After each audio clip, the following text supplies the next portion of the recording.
അമ്മ മാതാവ് ജീവനോടെ പ്രത്യക്ഷപ്പെട്ട ഈ അൽത്താരയിൽ വന്ന് സാക്ഷ്യം പറയുവാൻ എന്നെ അനുഗ്രഹിച്ച അമ്മ മാതാവിനും ഈശോയ്ക്കും ഒരായിരം നന്ദി പറയുകയാണ്. സമയഘടികാരം നെഞ്ചിൽ ചാർത്തി കൃപാസന അൽത്താരയിൽ പ്രത്യക്ഷയായ അമ്മ സമയ ചുരുക്കത്തിൻ്റെ മേൽ അധികാരമുള്ളവളാണ് എന്നുള്ള ബോധ്യം ഈ ഉടമ്പടിയിലൂടെ എനിക്ക് ലഭിച്ചു. എൻ്റെ പേര് ഹിമ. ഞാൻ കാസർഗോഡ് ജില്ലയിലെ കള്ളാറിടവകയിൽ നിന്ന് വരുന്നു. ഇത് എൻ്റെ അനുജത്തിയാണ്. 2024 മാർച്ച് മാസം 7-ാം തീയതിയാണ് ഞാൻ കൃപാസനത്തിൽ അമ്മ മാതാവിൻ്റെ അടുത്ത് ഉടമ്പടി എടുക്കുന്നത്. അതിനു മുൻപ് ഞാൻ കൃപാസനത്തിൽ വന്നിട്ടുണ്ട്, അമ്മ മാതാവിനെക്കുറിച്ച് കേട്ടിട്ടുണ്ട്, എങ്കിലും ഉടമ്പടി എടുത്തിരുന്നില്ല. 2024 എൻ്റെ നഴ്സിംഗ് പഠനത്തിന് ശേഷം വിദേശത്ത് പോകണമെന്ന ആഗ്രഹത്തോടെ ഞാനും എൻ്റെ OET എക്സാംസിനായി പ്രിപ്പയർ ചെയ്തു. 2024 മാർച്ച് മാസം 9-ാം തീയതിയാണ് ഞാൻ എൻ്റെ ഫസ്റ്റ് OET അറ്റംപ്റ്റിനായി ഡേറ്റ് എടുത്തത്. പക്ഷേ ആ എക്സാമിന് ഒരു മൊഡ്യൂൾ മാത്രമേ എനിക്ക് പാസ്സാവാൻ സാധിച്ചുള്ളൂ. അന്ന് ഞാൻ അമ്മ മാതാവിൻ്റെ അടുത്ത് പരാതിയൊന്നും പറഞ്ഞില്ല. കാരണം ഞാൻ ഉടമ്പടി എടുത്തിട്ട് 2 ദിവസമേ ആയിട്ടുള്ളൂ.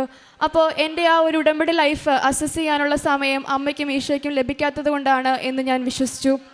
വീണ്ടും മെയ് മാസം ഞാൻ എക്സാമിന് ഡേറ്റ് എടുത്തു. പക്ഷേ എനിക്ക് 2 മൊഡ്യൂൾ മാത്രമേ കിട്ടിയുള്ളൂ. വീണ്ടും 2 മൊഡ്യൂൾ പെൻഡിങ് ആയിപ്പോയി. അപ്പോൾ ഗ്യാപ്പ് വരാതിരിക്കാനായിട്ട് ഞാൻ ജോലിക്ക് കയറാമെന്ന് തീരുമാനിച്ചു. അങ്ങനെ ജൂൺ മാസം അമ്മ മാതാവ് എനിക്ക് ബാംഗ്ലൂർ സെൻറ്റ് ജോൺസിൽ സ്റ്റാഫ് നഴ്സായി ജോലി നൽകി അനുഗ്രഹിച്ചു. ആ ഒരു ജോലി കാലഘട്ടത്തിലും ഞാൻ എൻ്റെ OET എക്സാംസിനായി ഒരുപാട് ട്രൈ ചെയ്തെങ്കിലും മുൻപത്തേതുപോലെ തന്നെ ആ 2 മൊഡ്യൂൾ മാത്രമേ എനിക്ക് കിട്ടുന്നുണ്ടായിരുന്നുള്ളൂ. റീഡിങ്ങും ലിസണിങ്ങും എനിക്ക് കിട്ടുന്നില്ലായിരുന്നു. അപ്പോൾ ഞാൻ മാതാവിനോട് ചോദിച്ചു, മാതാവേ, ഞാൻ ആദ്യത്തെ പ്രാവശ്യം ഒന്നും പറഞ്ഞില്ലല്ലോ, ഇപ്പോൾ ഉടമ്പടിയൊക്കെ പുതുക്കിയില്ലേ, എന്നിട്ട് എന്തുകൊണ്ടാണ് എനിക്ക് കിട്ടാത്തത്? എനിക്കും അമ്മയുടെ അടുത്ത് വന്ന് സാക്ഷ്യം പറയണമെന്ന് ഞാൻ പറഞ്ഞിട്ടില്ലേ എന്ന് ചോദിച്ചു. അങ്ങനെ ആ ഒരു വിഷമം കൊണ്ടാണ് ഞാൻ എൻ്റെ ഉടമ്പടി പുതുക്കേണ്ട സമയമായിട്ട് പിന്നെ ഉടമ്പടി പുതുക്കിയില്ല. ഉടമ്പടിയിൽ ചെറിയ ഉഴപ്പൊക്കെ വരുത്തി. പക്ഷേ അമ്മയുടെ പ്രത്യക്ഷീകരണത്തിൻ്റെ ആ പ്രാർത്ഥന എന്ന് തൊട്ട് ഞാൻ കൃപാസന മാതാവിനെക്കുറിച്ച് അറിഞ്ഞോ, എന്ന് തൊട്ട് ഈ പ്രത്യക്ഷീകരണ പ്രാർത്ഥന കേട്ടു തുടങ്ങിയോ, അന്ന് തൊട്ട് ഇന്ന് വരെ പ്രത്യക്ഷീകരണ പ്രാർത്ഥന മുടക്കാതെ ഞാൻ ചെല്ലുന്നുണ്ട്. അങ്ങനെ കിട്ടിയ മൊഡ്യൂൾസ് വെച്ച് ഞാൻ എൻ്റെ പ്രോസസ്സ് സ്റ്റാർട്ട് ചെയ്യാമെന്ന് വിചാരിച്ചു. പക്ഷേ അവിടെയൊക്കെ ഒരുപാട് ലാഗ് വന്നു തുടങ്ങി. അങ്ങനെ 2025 ഒക്ടോബർ മാസം എൻ്റെ ചാച്ചൻ, എൻ്റെ പാരൻസ് 2 പേരും ഇറ്റലിയിലാണ്. അമ്മ മാതാവിൻ്റെ പ്രത്യക്ഷീകരണത്തിൻ്റെ സാക്ഷിയായി ഈ അൽത്താരയിൽ വന്ന് സാക്ഷ്യം പറഞ്ഞ് ഇറ്റലിക്ക് പോയവരാണ് അവർ 2 പേരും. അപ്പോൾ ചാച്ചൻ എന്നോട് പറഞ്ഞു, പൊന്നു OET ഒന്നും കിട്ടിയില്ലെങ്കിൽ സാരില്ല, നീ വിഷമിക്കേണ്ട, ഇറ്റലിയിൽ പോര്, അവിടെ നഴ്സസിന് ഓപ്പർച്യൂണിറ്റീസ് ഉണ്ട്, നമുക്ക് പ്രോസസ്സൊക്കെ സ്റ്റാർട്ട് ചെയ്ത് നോക്കാമെന്ന് പറഞ്ഞു. അപ്പോൾ റൂൾസും റെഗുലേഷൻസൊക്കെ ഒരുപാട് അപ്ഡേറ്റ് ആയതുകൊണ്ട് തന്നെ പ്രോപ്പറായിട്ട് പേപ്പർ വർക്കുകൾ മൂവ് ചെയ്തില്ലെങ്കിൽ റിജക്ഷൻ വരാനുള്ള സാധ്യത ഉണ്ട്. അപ്പം ഞാൻ മാതാവിനോട് പ്രാർത്ഥിച്ചു, മാതാവേ, ഞങ്ങളെ എല്ലാവരെയും ഒന്നിച്ച് നിർത്താനാണ് നീ ആഗ്രഹിക്കുന്നതെങ്കിൽ ഈ ഒരു പ്രോസസ്സിൽ ഉടനീളം അമ്മ മാതാവ് എൻ്റെ കൂടെ ഉണ്ടായിരിക്കണമെന്ന് ഞാൻ പ്രാർത്ഥിച്ചു.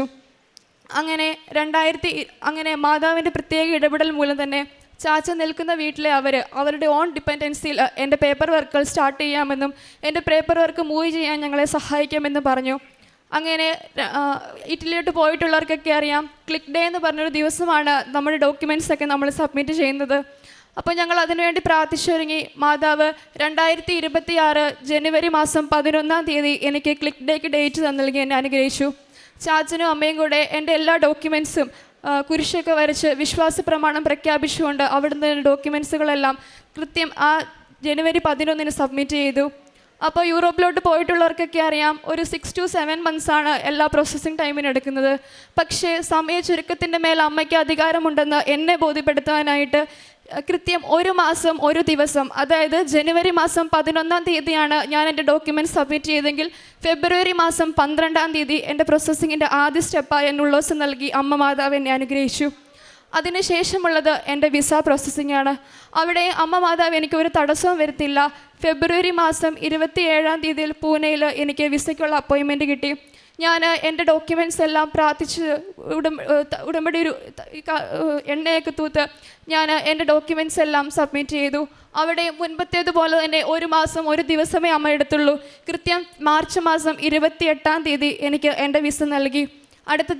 വരുന്ന തിങ്കളാഴ്ച ഏപ്രിൽ 14-ാം തീയതി വെറും 3 മാസത്തെ പ്രോസസ്സിങ് ടൈം കൊണ്ട് എല്ലാവരും ലക്ഷങ്ങളൊക്കെ കൊടുത്താൽ പോകുന്നത്. പക്ഷേ എനിക്ക് ഒരു പൈസ പോലും കൊടുക്കേണ്ട വന്നിട്ടില്ല. അവർ ഡിപ്പെൻഡൻസിലായതുകൊണ്ട് ഒരു പൈസ പോലും കൊടുക്കാതെ ഈ ഏപ്രിൽ മാസം 14-ാം തീയതി ഞാൻ ഇറ്റലിയിലോട്ട് പോവുകയാണ്.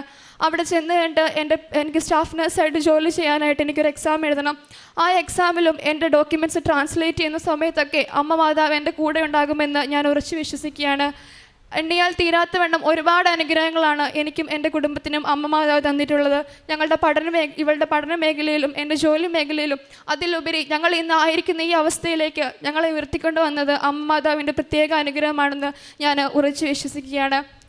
പ്രേക്ഷിത പ്രവർത്തനമായിട്ട് കൃപാസന പത്രം ഞാൻ ഇവിടെ നാട്ടിലായിരുന്നപ്പോഴും ബാംഗ്ലൂർ ജോലി ചെയ്യുന്ന സമയത്തൊക്കെ എനിക്ക് ഇവിടുന്ന് പത്രം മേടിച്ചുകൊണ്ട് പോയിട്ട് എൻ്റെ കൂട്ടുകാർക്കൊക്കെ കൊടുക്കാനും അവരെയും കൃപാസനത്തിൽ വന്ന് അമ്മ മാതാവിൻ്റെ ഉടമ്പടി എടുത്ത് അമ്മ മാതാവിൻ്റെ പ്രത്യക്ഷീകരണത്തിന് സാക്ഷിയാക്കാനും എനിക്ക് സാധിച്ചിട്ടുണ്ട്. എനിക്ക് ജോലി കിട്ടുന്നതിന് മുമ്പൊക്കെ എൻ്റെ പാരൻസിൻ്റെ ഹെൽപ്പോടു കൂടിയാണ് ഞാൻ രോഗികളുടെ അടുത്ത് പോകുക, അവർക്ക് സാമ്പത്തികമായ സഹായമൊക്കെ ചെയ്ത്. പക്ഷേ എന്ന് എനിക്ക് ജോലി കിട്ടിയോ അന്ന് തൊട്ട് ഞാൻ ജോലി റിസൈൻ ചെയ്യുന്നതോടെ വരെ എൻ്റെ ശമ്പളത്തിൽ നിന്ന് ഒരു തുക ഞാൻ മാറ്റിവെച്ച് എല്ലാ മാസവും രോഗികൾക്ക് ഭക്ഷണം കൊടുക്കാൻ ഞാൻ ശ്രദ്ധിക്കുമായിരുന്നു. അന്ന് തൊട്ടാണ് ഞാനായിട്ട് ഉടമ്പടിയിൽ എന്ന് ഇൻക്ലൂഡായോ അന്ന് തൊട്ടാണ് എൻ്റെ ലൈഫിൽ പ്രത്യേകമായ മാറ്റങ്ങൾ ഉണ്ടാക്കാൻ സാധിച്ചത്. അതുപോലെ തന്നെ ഓൺലൈനായിട്ട് സാക്ഷ്യങ്ങൾ ഷെയർ ചെയ്യാനും മറ്റുള്ളവരിലേക്ക് അമ്മ മാതാവിൻ്റെ കാര്യങ്ങൾ എത്തിക്കാനും ഞാൻ പ്രത്യേകം ശ്രദ്ധിച്ചിരുന്നു. ഇത്രയും വലിയ അനുഗ്രഹം തന്ന അമ്മ മാതാവിനും ഈശോയ്ക്കും 1000 നന്ദി പറയുകയാണ്. വിലാപങ്ങൾ 3:22, 23 തിരുവചനങ്ങൾ. കർത്താവിൻ്റെ സ്നേഹം ഒരിക്കലും അസ്തമിക്കുന്നില്ല, അവിടുത്തെ കാരുണ്യം അവസാനിക്കുന്നില്ല, ഓരോ പ്രഭാതത്തിലും അത് പുതിയതാണ്, അവിടുത്തെ വിശ്വസ്തത ഉന്നതമാണ്. ഹിമ ബെന്നി എന്ന ഈ മകൾ ഇറ്റലിയിൽ മകൾക്ക് ജോലി ലഭിച്ചതുമായി ബന്ധപ്പെട്ടുള്ള സാക്ഷ്യമാണ് നമ്മോട് പങ്കുവെച്ചത്.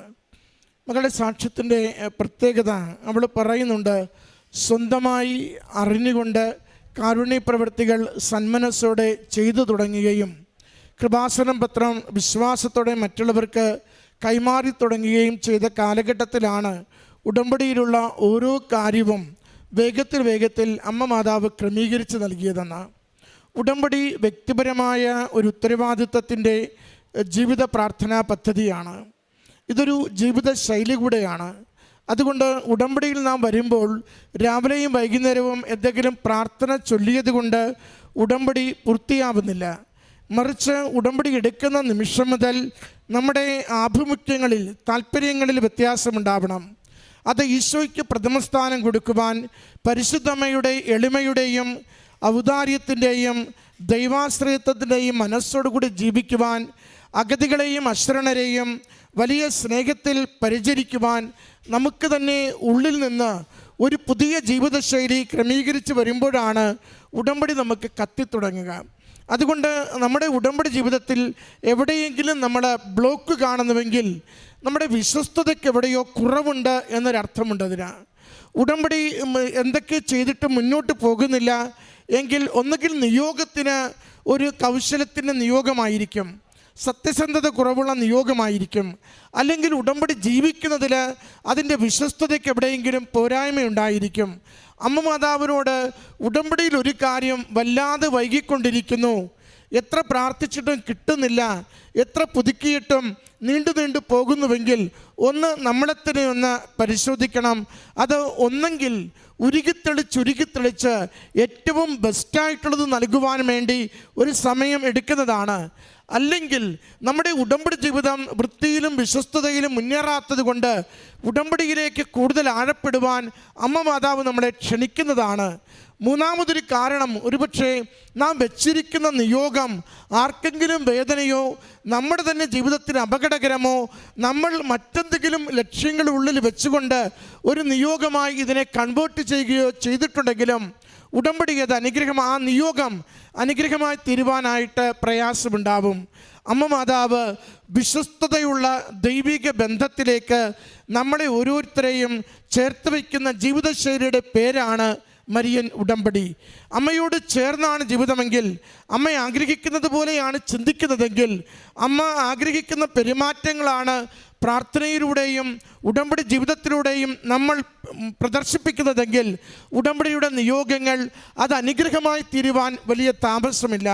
മകൾ പറയുന്നുണ്ട്, 6-7 മാസം കൊണ്ട് നടക്കേണ്ടത് 1 മാസം 1 ദിവസം കൊണ്ട് എനിക്ക് അനുവദിച്ചു തന്ന സമയച്ചുരുക്കത്തിൻ്റെ അമ്മയാണെന്ന് ഓർമ്മിപ്പിച്ചുകൊണ്ടാണ് അമ്മ എൻ്റെ വിഷയത്തിൽ ഇടപെട്ടുകൊണ്ടിരുന്നത്. അതുകൊണ്ട് അമ്മയ്ക്ക് ഒരു അല്പസമയം മതി ജീവിതത്തെ ഏറ്റെടുക്കുവാൻ. ഈശോയ്ക്കൊരു നിമിഷം മതി ജീവിതത്തിൻ്റെ ഗതിവിഗതികളെ നിർണ്ണയിക്കുവാൻ. നമ്മൾ എത്ര കണ്ട് അമ്മയിൽ ആശ്രയിച്ച് ഈശോയോടുള്ള വിശ്വസ്തതയിൽ ജീവിതം കൊടുക്കുവാൻ തയ്യാറാണോ, അത് വലിയ കാര്യങ്ങൾ നമുക്ക് നേടിത്തരുവാൻ വേണ്ടി കാരണമാകും. അമ്മയുടെ കരങ്ങളിൽ എളിമയോടും സ്നേഹത്തോടും ഉടമ്പടി നന്നായി ജീവിക്കാമെന്ന് വാക്ക് കൊടുത്തുകൊണ്ട് നിയോഗം സമർപ്പിക്കാം. നമുക്കത് അനുഗ്രഹത്തിന് കാരണമാകും. ഈ മകൾക്ക് ലഭിച്ച എല്ലാ അനുഗ്രഹങ്ങൾക്കും അമ്മ മാതാവിനും തിരുക്കുമാരനും നന്ദി പറഞ്ഞുകൊണ്ട് കരങ്ങളടിച്ച് ഈ സാക്ഷ്യം നമുക്ക് സമർപ്പിക്കാം. അത്യപൂർവ ദൈവാനുഭവങ്ങൾ ഇനി നിങ്ങൾക്കും സ്വന്തം. ഈ യൂട്യൂബ് ചാനൽ ഇതുവരെ സബ്സ്ക്രൈബ് ചെയ്തിട്ടില്ലെങ്കിൽ ഇപ്പോൾ തന്നെ സബ്സ്ക്രൈബ് ചെയ്യുക. ഈ വീഡിയോ ഇപ്പോൾ തന്നെ നിങ്ങളുടെ സുഹൃത്തുക്കൾക്ക് ഷെയർ ചെയ്തുകൊണ്ട് കർത്താവിൻ്റെ പ്രേക്ഷിതരാകുക.